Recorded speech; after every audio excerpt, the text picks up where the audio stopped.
Modnation Racers sounds like the kind of racing game I want. You can keep your Forza Motorsport and Gran Turismo.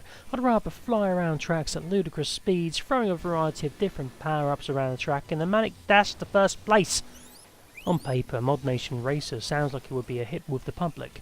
A carefree racing game taking homages to titles like Mario Kart and Diddy Kong Racing while stealing the customization segment and their motto from Little Big Planet. Race, create, share as opposed to play, create, share. Upon loading into the game, you find yourself in a place called ModSpot, which works as an interactive hub to select all of your options. Whether you want to start a race, customize your character, view leaderboards, or make your own track, it can all be accessed in this nice well-designed hub. Great, let's get to it. Oh my god, the frame rates. The game's frame rate goes up and down constantly, which is a shame because this factor can truly ruin a great racing game. Let's hope this gets fixed before release. Play. It takes a fair while to get used to the controls. The camera is so close to the car that you can sometimes underestimate exactly how close to the opponents you actually are until you actually hit them. The game controls like a standard kart racing game. You've got your acceleration, you've got your deceleration, and you've got a couple of weapons to throw at each other. Holding the X button while turning also puts you into a drift, which fills up your boost bar. The more you slide or follow other slipstream, the more boost you get, faster you can be. The weapons in the game are used to create a sense of mayhem. If you have ever played Wipeout or Mario Kart, you can sometimes feel that victory is just a power up away. The almighty blue shell in Mario Kart has always been a constant nuisance for me.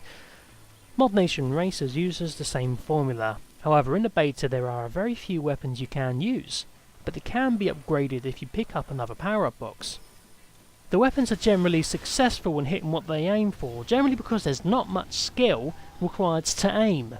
This can make losing a game down to power-ups a particularly unenjoyable experience. I'd rather play through a map filled with obstacles than be constantly attacked with rockets. The creation feature is the unique selling point of this title. There's only 10% of the character creation features available, but there have already been some well-designed pieces that could actually infringe on copyright laws. Character creation works exactly like Little Big Planet. You can choose a selection of different clothes, hairstyles, accessories, and then put some random junk onto your character. The whole process is simple, but the amount of customization means you rarely see the same character twice. As for the track editor, you can lay down a track, but then it's up to you to populate it with a variety of looks and features, including trees, houses, or little chickens. Creating a decent track can take a lot of time, but it does mean that this racing game has infinite possibilities providing the developers continue to add extra creation content. Overall, if they can sort out the frame rate and introduce a creation tutorial, then the title could bloom into an interesting racing genre.